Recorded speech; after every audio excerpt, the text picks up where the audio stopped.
Hello! This week we are working on the kettlebell swing.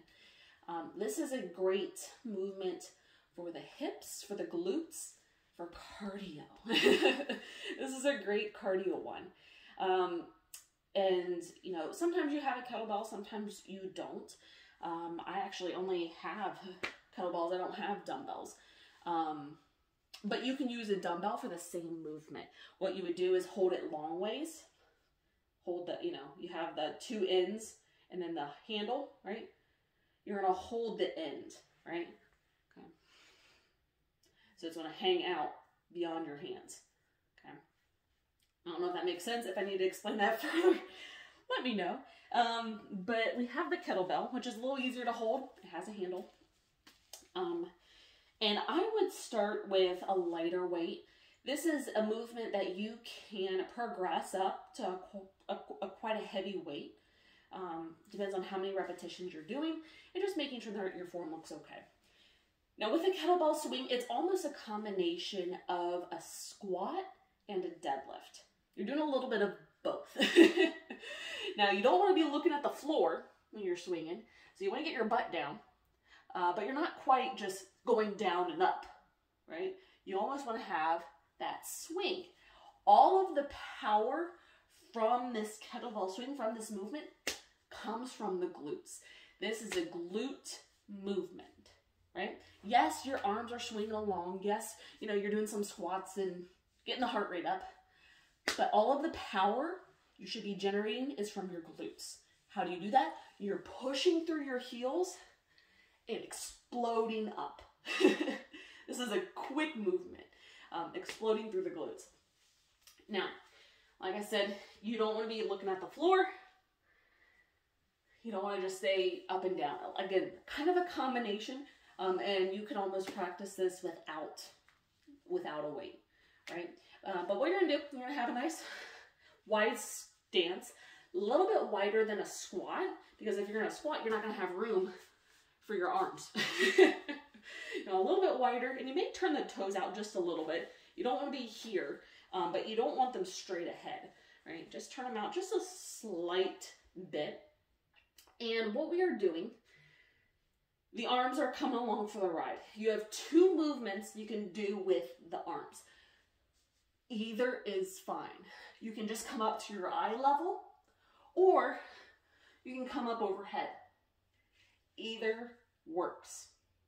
But you don't want to go beyond that. You're not coming all the way back here. You want to still be able to see the kettlebell. So I can see it here, and I can see it here. But we do want to get up at least to eye level. Okay? Yeah, when you're talking about this. Okay. Now, how do we get the kettlebell up there?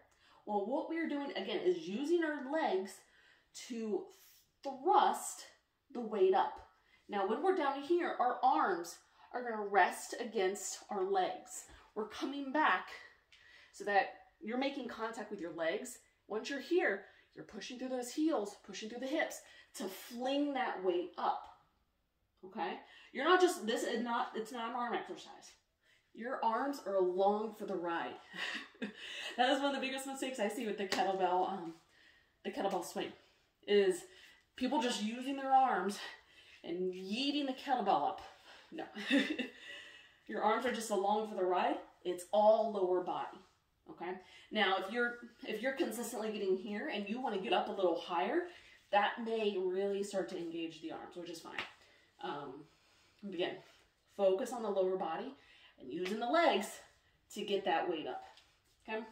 And people are like, oh my gosh, I can't do a heavier kettlebell.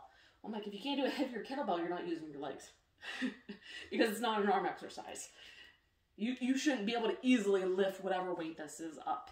It's going to be coming from the lower body. And the lower body, especially for women, is generally stronger than the upper body. But anyway, this movement, nice and slow. I'll start slow and then we'll get a little faster here. You might have to get some momentum. You're going to get that weight up and then let it drop down. Okay? We're in a bit of a squat, but also a little bit of deadlift. I'm not looking at the floor, but I'm getting my butt down. Okay? And I'm pushing. You're exploding up. And you're going to let that momentum of the kettlebell bring you back down.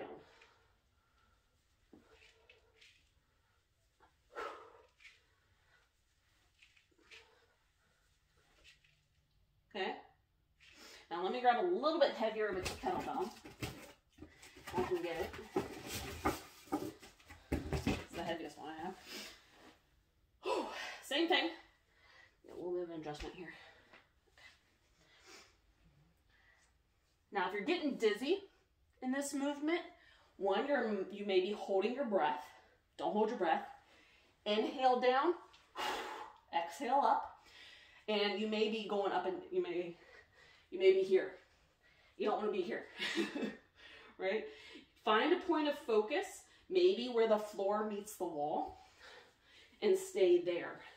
That'll help keep you from getting dizzy, but it'll also help keep you from going up and down, looking at the floor, looking at the wall, looking at the floor, looking at the wall. Okay. So nice wide stance, relatively wide. Toes turned out just a little bit. Core is engaged.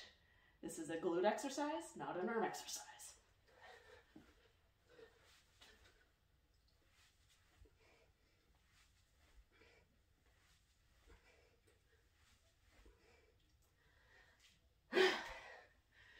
And a great cardio exercise.